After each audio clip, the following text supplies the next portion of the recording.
आज का विषय वस्तु है उपसर्ग प्रकरण और प्रत्यय प्रकरण। सबसे पहले हम उपसर्ग के संबंध में चर्चा करेंगे। उपसर्ग की परिभाषा है कि उपसर्ग उस शब्दांश को कहते हैं जो किसी दूसरे शब्द के पहले आकर लगे और उसका अर्थ बदल दे। शब्द के पहले आकर लगे और उसका अर्थ परिवर्तित कर दे, उसे उपसर्ग कहते हैं। जहाँ तक उपसर्गों की बात है, इसकी संख्या 22 है। उपसर्ग की संख्या 22 है। जैसे प्र, परा, अप, अधि, अनु, निर, निश, प्रति, वि, दुष, दुर, अव, सम, अं, नि, अपि, अति, सु, उत, अभि, परि तथा अप, ये तमाम 22 उपसर्ग हैं। ये सारे उपसर्ग जो है वो किसी न किसी शब्द के पहले आकर लगता है और उसके अर्थ को वह बदल देता है। उदाहरण के लिए यहाँ हमने लिख रखा है, जैसे आप यहाँ देख रहे हैं कि एक शब्द है हार और उसके पहले प्र उपसर्ग लगने से इस शब्द का निर्माण हो गया। दूसरे उदाहरण में फिर आप देख रहे हैं यहाँ हार शब्द ही है, सम उपसर्ग के साथ अगर है, यह हो गया संहार। हार शब्द भी उपसर्ग के साथ है, इसका हो गया विहार। तो जैसे ही इस शब्द के पहले ये उपसर्ग लगने से इस शब्द का अर्थ ही परिवर्तित हो, इसी क्रिया को हम लोग उपसर्ग कहते हैं। अब इसकी कोई लंबी चौड़ी व्याख्या है नहीं।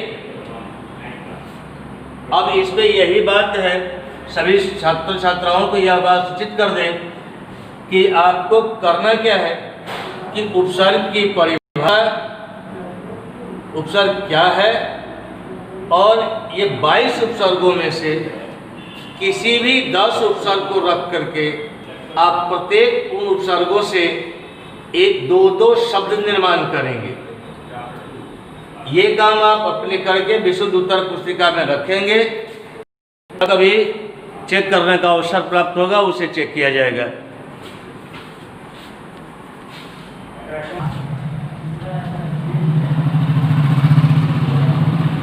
अब हम लोग प्रत्यय के बारे में जानकारी हासिल करेंगे। प्रत्यय के संदर्भ में यह बात कही गई है कि प्रत्यय उस शब्दांश को कहते हैं जो किसी दूसरे शब्द के आकर लगे और उसका अर्थ बदल दे, प्रत्यय कहलाता है। प्रत्यय के दो भेद, एक है कृदंत प्रत्यय और दूसरा है तद्धित प्रत्यय। तो पहले हम लोग कृदंत प्रत्यय की जानकारी हासिल करेंगे कि कृदंत प्रत्यय किसे कहते हैं। इसकी परिभाषा है कि कृदंत प्रत्यय उस शब्दांश को कहते हैं जो किसी क्रिया शब्द के अंत में लगकर उसके अर्थ को परिवर्तन दे, कृदंत कहते हैं। मुख्य रूप से कुछ कृदंत प्रत्यय यहाँ दिए जा रहे हैं जिन पे हम लोग आगे विस्तार से उसका अध्ययन करेंगे। जैसे कत्व, लय, तुमुन, अनियन, सत्री, सानच, कद, तव्यक इत्यादि ये तमाम ऐसे शब्द हैं, शब्दांश हैं जो कृदंत प्रत्यय हैं। अब इस पे हम लोग विस्तार से चर्चा करेंगे। उससे पहले तद्धित प्रत्यय की परिभाषा पढ़ लें, चूंकि कृदंत की है कि अभी अभी आपने देखा है कृदंत उस शब्दांश को कहते हैं जो किसी क्रिया शब्द के अंत में लगकर उसके अर्थ को परिवर्तित कर देता है।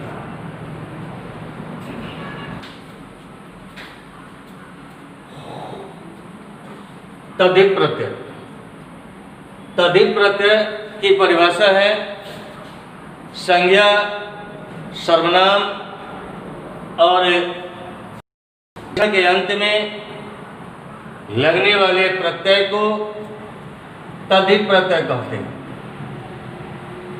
दोनों में अंतर स्पष्ट पहले कर लें। कृदंत प्रत्यय की परिभाषा बताई गई थी कि ऐसे जो किसी क्रिया शब्द के अंत में अगर लगे और उसके अर्थ को बदल दे तो वह कृदंत कहलाता है। वहीं संज्ञा, सर्वनाम, विशेषण शब्द के अंत में यदि कोई प्रत्यय का प्रयोग होता है तो उसे हम तद्धित प्रत्यय के नाम से जानते हैं। मुख्य रूप से कुछ तद्धित प्रत्यय के शब्द दिए जा रहे हैं जिसकी चर्चा भी विस्तार रूप से किए जाएंगे। प्रत्ययों के नाम क्रमशः इस प्रकार अन, ठग, इय, ढग, तड़प, तमप, इमनिच, तल, थल, मतुप, वतुप इत्यादि। ये तमाम ऐसे तद्धित प्रत्यय हैं जिस पे चर्चा हम लोग अभी विस्तार से करेंगे।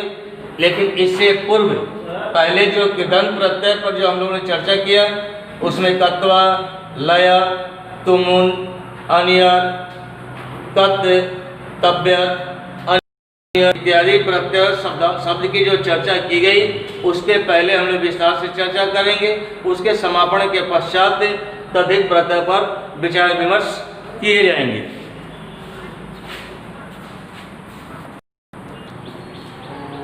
अब जैसा कि पूर्व में यह बात स्पष्ट कर दी गई थी कि कृदंत प्रत्यय जो है उस पर हम लोग चर्चा करेंगे। तो कृदंत प्रत्यय में पहला एक तत्व और लय, ये है दोनों की पहचान लगभग एक है, थोड़ा सा क्या है। इसमें हमने लिखा है कि जिसको पूर्वकालिक क्रिया के अंत में, क्रिया के अंत में कर लगा हो उसमें तत्व या लय प्रत्यय लगता है। अब रही बात कि कहाँ तत्व और कहाँ लय।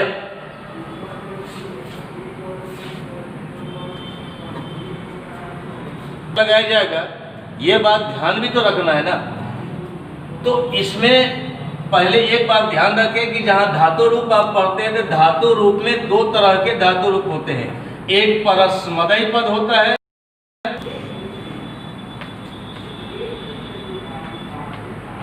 और दूसरा आत्मनेय पद होता है। अब ये दोनों पद के हिसाब से इसमें तत्व लय करता है। मैंने लिखा है कि जिस पूर्वकालिक, तो लिखेंगे यहाँ पर जिस परस्मैपदी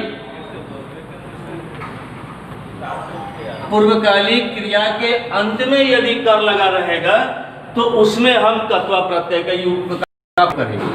अगर वही चीज यहाँ परस्मैपदी के जगह पर अगर वह आत्मनेय पद में रहेगा तो वहां लय प्रत्यय लगता है। दूसरे शब्दों में यह समझ लें कि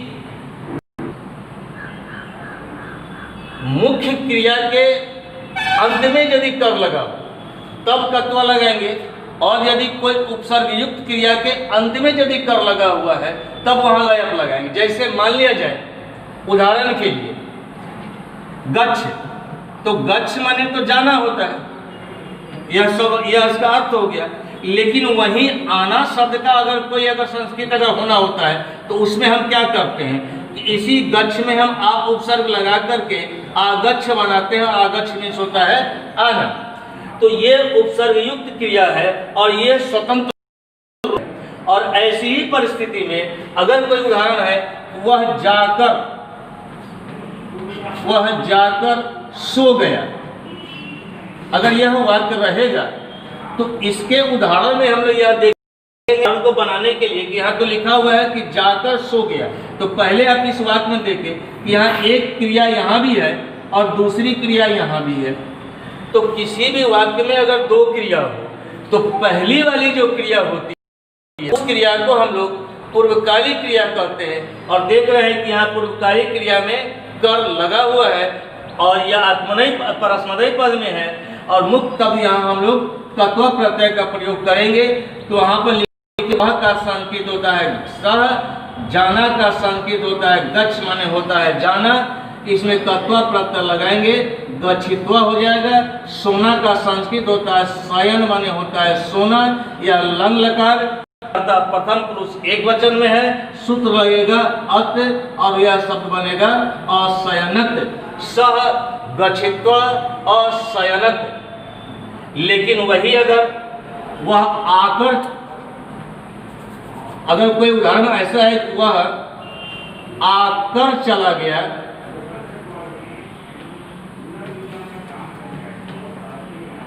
तो यहां भी हम देख रहे हैं कि वह आकर, इस वाक्य में एक क्रिया यहां भी है, दूसरी क्रिया यहां है।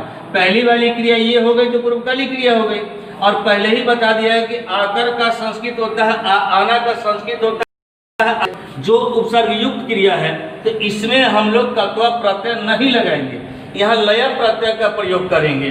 और लय प्रत्यय का जब प्रयोग करेंगे तो सह आगत्य, आगत्य चला गया, तो गच्छ माने होता है जाना, फिर ये लंग लकार है, वह के साथ लगा हुआ है, अगच्छत होगा। सह आगत्य अगच्छत, वह आकर चला गया। ध्यान यह रखना है, एक बार फिर से इसकी चर्चा कर लें कि जिस परस्मैपदी पद पूर्वकालिक क्रिया में यदि कर लगा हुआ रहेगा तो कत्व प्रत्यय लगाएंगे, और उपसर्ग युक्त पूर्वकालिक क्रिया में यदि कर लगा हुआ है तो वहां हम लय प्रत्यय का प्रयोग करेंगे।